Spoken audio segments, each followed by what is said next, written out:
Boa noite, meu nome é Sheila,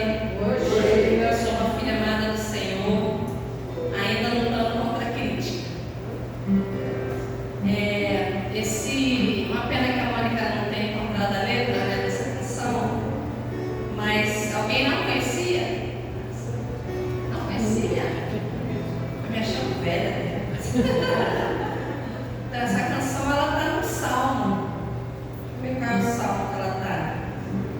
Pode sentar, gente. A gente vai passar por esse Salmo. Ela está em algum Salmo aqui, que é algum momento. Está até nos slides que a Mônica vai apresentar aí. 119. Vamos cantar de novo o refrão? A Mônica pode até botar aí, Mônica. Tem um slide que traz os dois versículos desse Salmo. Se não me engano.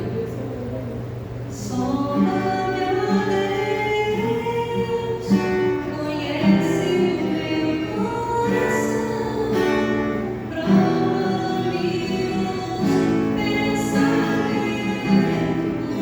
vê se há em mim algum caminho mau, me guia pelo caminho eterno.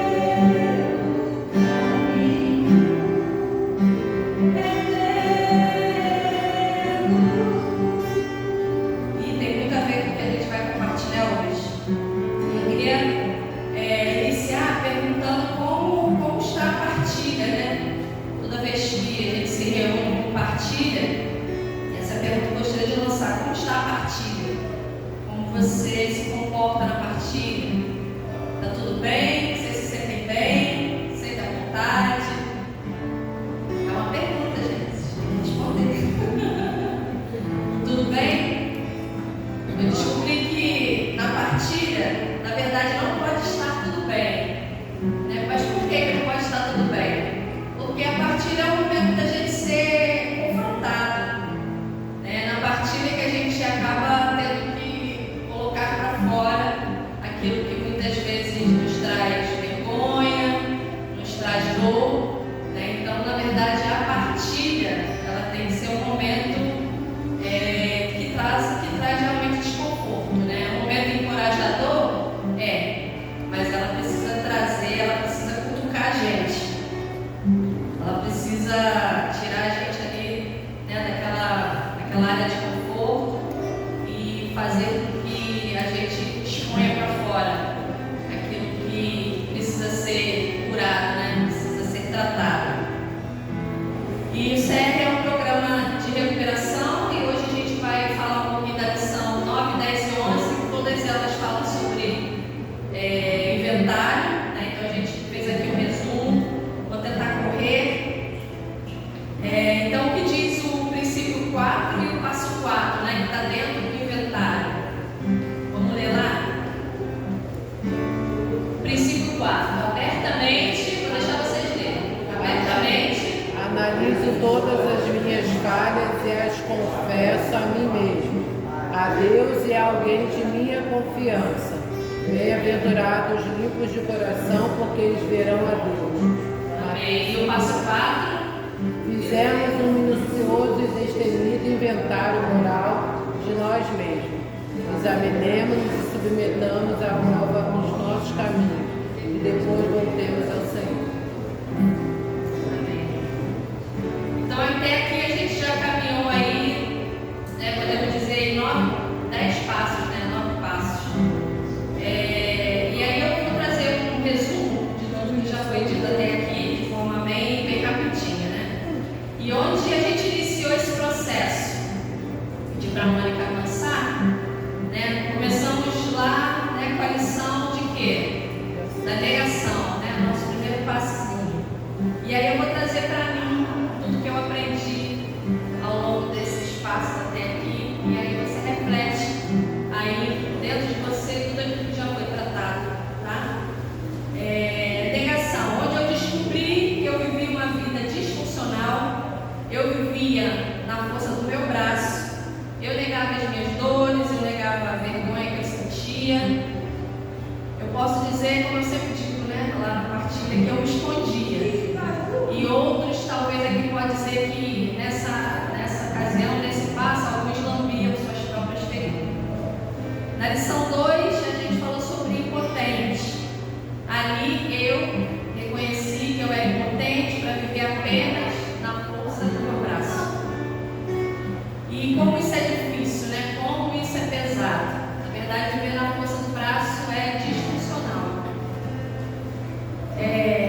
operação que não passe pela verdade. Insanidade foi a lição de número 4. Se você puder, inclusive, anotar essa frase aí, é importante. Pode anotar no livro. Não há recuperação que não passe pela verdade. As nossas ações precisam estar coerentes com as nossas falas. Eu precisei entender nesse momento que eu só poderia e deveria assumir compromissos que eu pudesse cumprir.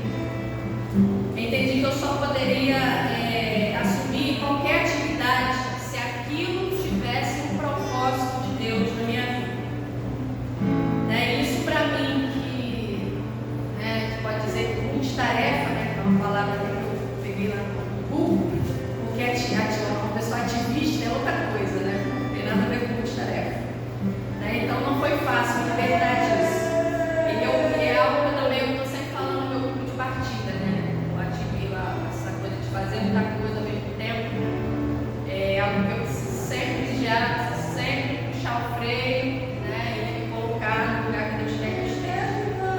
E aí a gente dá mais um passo, a gente foi para a entrega. E nessa lição eu descobri que eu poderia agir, não só poderia, mas deveria, Porque pensa só, você fazendo tudo na força do seu braço, diariamente, E aí a gente não vive quando a gente faz pela força do nosso braço, a gente sobrevive. A gente vive igual aquele malabarista, tentando equilibrar todos aqueles objetos ali na mão.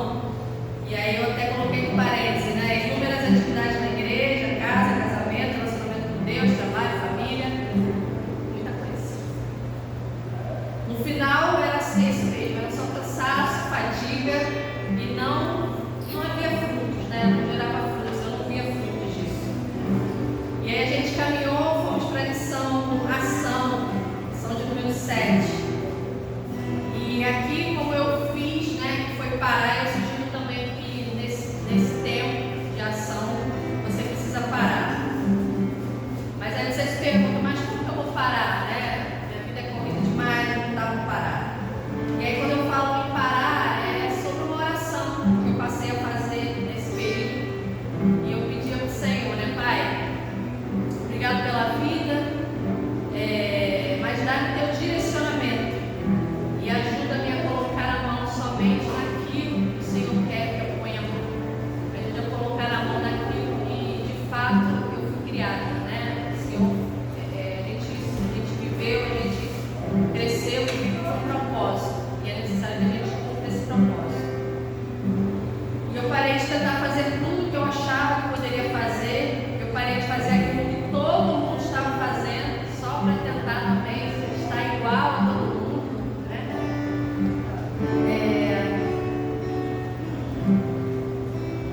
E descobri também que o não é resposta. E que o não também precisa ser dito para amigos, para um líder de célula. Apesar de que aqui eu boto um parênteses, há umas 2 semanas atrás eu acabei dizendo sim para algo que meu coração dizia não. Abri uma exceção, mas valeu como experiência para um próximo convite como esse que eu recebi. Eu vou estar mais fortalecida para dizer não. Às vezes a gente fraqueja também, Então eu quero trazer aqui esse deslize, porque na caminhada há um deslize, E a próxima lição, e aí antes dessa lição de hoje, que é inventário, nós falamos da lição 7, que foi sobre o padrinho, Inclusive o Marcelo trouxe aqui um exemplo muito prático, quando ele compartilhou nesse tema.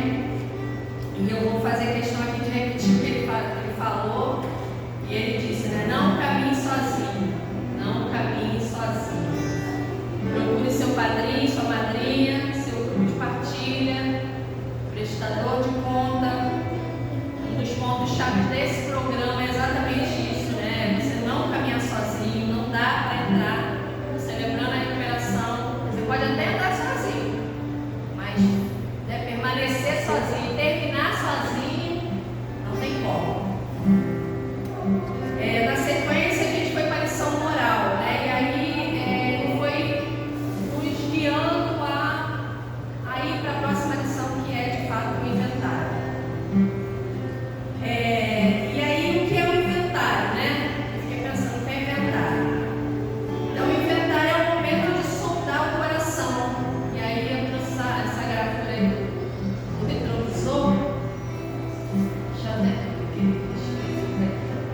Olhe para trás, mas com a ajuda de Deus. É Ele quem vai revelar o que deve ser trazido à luz. Muitas vezes ouvimos ministrações, né? Até nosso apóstolo já pregou sobre isso, né? Nós não devemos viver a vida olhando para trás, né? A gente tem que ter em mente que o nosso alvo é Cristo, né? E é para Ele que a gente precisa olhar sempre, olhar em frente. Porém, às vezes, devemos olhar para trás, né? Devemos sim olhar ali o retrovisor. E aí, mas para quê, né? Por que eu tenho que olhar para trás? Mas isso não é sempre. Quando você está dirigindo, você não dirige olhando para o retrovisor, você dirige olhando para frente.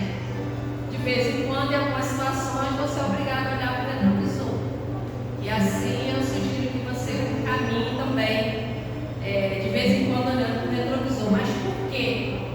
E aí eu vou pedir para a Mônica colocar Gênesis 4, de 6 a 7, que vai trazer resposta, né? Por que a gente precisa olhar aí de vez em quando no retrovisor? Então o Senhor lhe disse: por que você anda irritado? E por que essa cara fechada? Deus estava falando com Caim.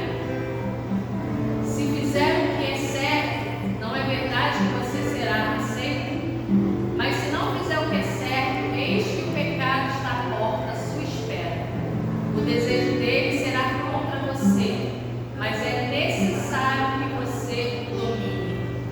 A gente já preparou essa ministração semana passada, que a gente ia, né, parte da semana passada, mas aí hoje relendo, o Senhor me trouxe esse versículo, que responde muito por que eu devo olhar para o retrovisor de vez em quando. O retrovisor, ele nos lembra que a gente não pode cair no mesmo erro. Então o retrovisor, ele vai trazer para você aquilo que você errou lá atrás, para que você não erre lá na frente. Então esse é o significado do retrovisor, e esse versículo ele trata bem a respeito disso. E aqui eu quero compartilhar um pouquinho sobre o inventário, né? Quando eu fiz o inventário, eu já fiz todos os encontros que tem aqui na igreja, né? O encontro de Deus eu já fiz até 2 vezes. Mas eu posso dizer que nenhum deles eu fui tão encorajada a tocar em pontos tão específicos da minha vida. E ao tocar nesses pontos, muitas coisas foram descortinadas diante de mim. Eu passei a entender por que de muitas atitudes e sentimentos e ações que eu tinha na fase adulta, que era reflexo do que eu tinha, né, vivido lá atrás, em alguns pontos. E antes de você iniciar seu inventário, né, a gente vai partilhar daqui a pouquinho sobre isso. Sábado que vem a gente vai passar o dia inteiro falando sobre isso. Eu quero te encorajar, né, a fazer do Salmo 139, dessa canção que a gente ouviu, a sua oração. Você precisa ter coragem, porque ao fazer essa oração, Deus vai te mostrar exatamente o que está errado. E lá em 1 Coríntios 4,14, o apóstolo Paulo diz: não estou tentando envergonhá-lo ao escrever essas coisas, mas procuro adverti-lo como a meus filhos amados. Então, quando o Espírito Santo te mostrar que você precisa corrigir, não é para te envergonhar, é de fato para te encorajar a corrigir aquilo que precisa ser, né, mudado. E a gente precisa parar de achar que temos que demonstrar e aparentar para os outros uma santidade ou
padrinho, participe do programa, faz as partilhas. Você que tem um livro, leia em casa, responda as perguntas em casa. Aqui é tudo muito corrido, não dá para compartilhar. Né? Então faz desse livro do CR seu devocional, né? Faz dele uma prática dia a dia na sua vida. E seguir em frente, né? A nossa camisa nova diz, né? Nada muda se nada muda. Aí eu falo que eu demorei 3 meses para me encontrar no CR. Se eu tivesse desistido, né, depois do primeiro mês, do segundo mês, que eu já acho que já é bastante coisa, 2 meses, né, frequentando um lugar e se sentir perdida, eu teria deixado de acrescentar muita coisa na minha vida. Né? Mas graças a Deus o Senhor foi perseverante. E aí depois desse tempo eu me achei, né, celebrando. Então pode ser que você caminhou até aqui e se achou. Né? Então ali, ó, seguir em frente. Seu alvo é Cristo. Não há nada na sua vida que não pode ser melhorado, que não pode ser mudado, que não deva ser transformado. E eu vou trazer mais 3 dicas. Primeiro, seja grato até aqui pelas experiências boas, pelas experiências ruins que aconteceram na sua vida. E lá em Romanos 5:4, ele fala assim: e a paciência, a experiência, e a experiência, a esperança. Então, a perseverança vai produzir experiência, e a experiência vai produzir esperança. 2.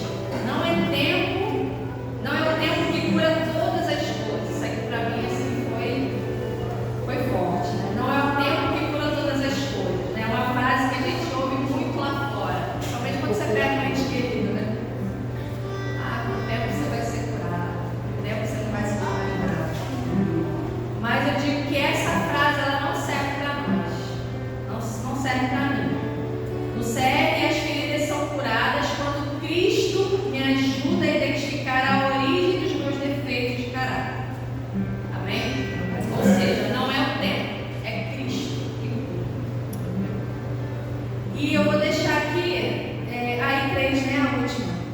Não há recuperação que não passe pela verdade. A gente já falou essa frase, mas eu quero grifar ela, porque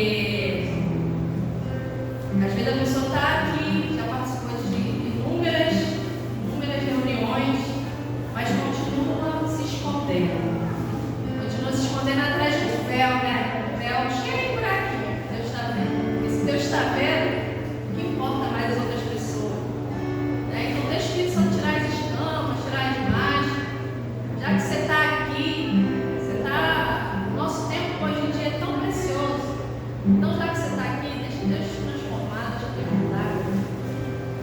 E eu quero sugerir algumas perguntas na partilha. Eu quero já falar aqui, que é para vocês, no momento ali ali de comunhão, vocês já vão pensando nessas perguntas.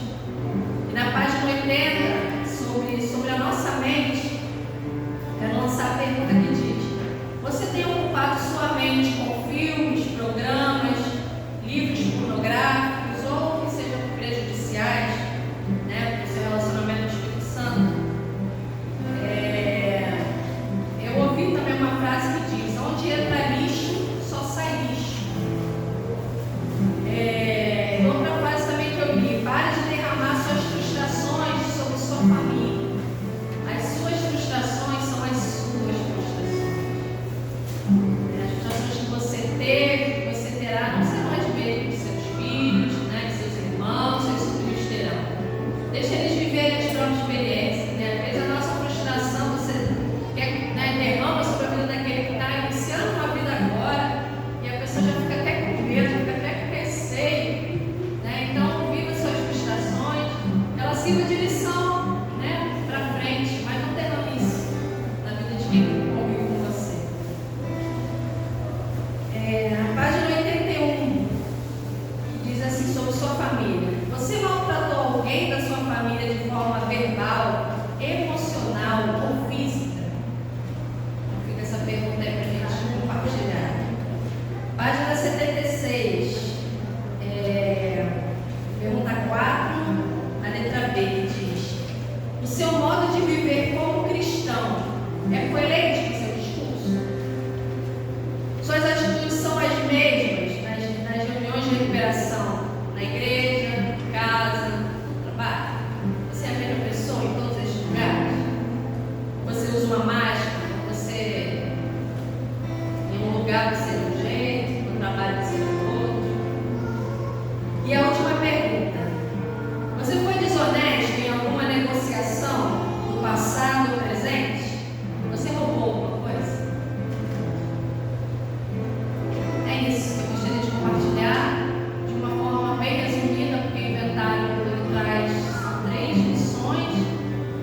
virada de chave. Creio que o Senhor está preparando muita surpresa, não só para vocês, né? Mas para o Viver Compartilha hoje, para nós também. O CR precisa ser vivido todos os dias, né? A gente precisa incorporar o CR no nosso dia a dia, café da manhã, almoço, jantar, relacionamento com os amigos. CR não é só quando a gente vem aqui quarta-feira, não, é todo dia. Amém? Obrigada por me ouvir. Obrigada por compartilhar. Vou pedir vocês se colocarem de pé para a gente ler a oração da serenidade. No final, quem não fez inscrição, ó, procura a mim, procura a Viviane, procura qualquer um da Mônica, equipe, Kátia. a Kátia, todo mundo. É R$30, R$30 é o almoço, café da manhã. A gente tem essa despesa aí. É meu lanche também. Tá. Coração. Deus, conceda-me a serenidade para aceitar aquilo que não posso mudar, a coragem para mudar o que me for possível e a sabedoria para saber discernir entre as duas, vivendo um dia de cada vez, apreciando um momento de cada vez, recebendo as dificuldades como um caminho para a paz, aceitando este mundo cheio de pecados como ele é, assim como fez Jesus, e não como gostaria que ele fosse, confiando que o Senhor fará tudo dar certo, se eu me entregar à sua vontade, pois assim poderei ser razoavelmente feliz nessa vida e supremamente feliz ao seu lado, na outra. Amém. Amém. pode aplaudir o Senhor pela sua Vamos orar. Senhor Deus e Pai, nós te rendemos graças, Senhor, porque o Senhor é o nosso Pai. Tu és, Senhor, o mais interessado, Deus, em que haja transformação das nossas vidas. Eu te agradeço pela tua palavra, porque é ela que nos liberta, é ela que nos direciona, é ela que nos encoraja, Senhor, é ela que aumenta e faz crescer a nossa fé, Pai. Obrigada, Deus, por esse momento, por cada filho e filha do Senhor que o Senhor tem fortalecido e tem caminhado, Pai, nesse programa, tem caminhado, Deus, de acordo com a tua palavra. Em nome de Jesus, eu te peço, Deus, que o Senhor receba as ofertas, Senhor, que serão depositadas aqui nessa hora, que o Senhor venha multiplicar,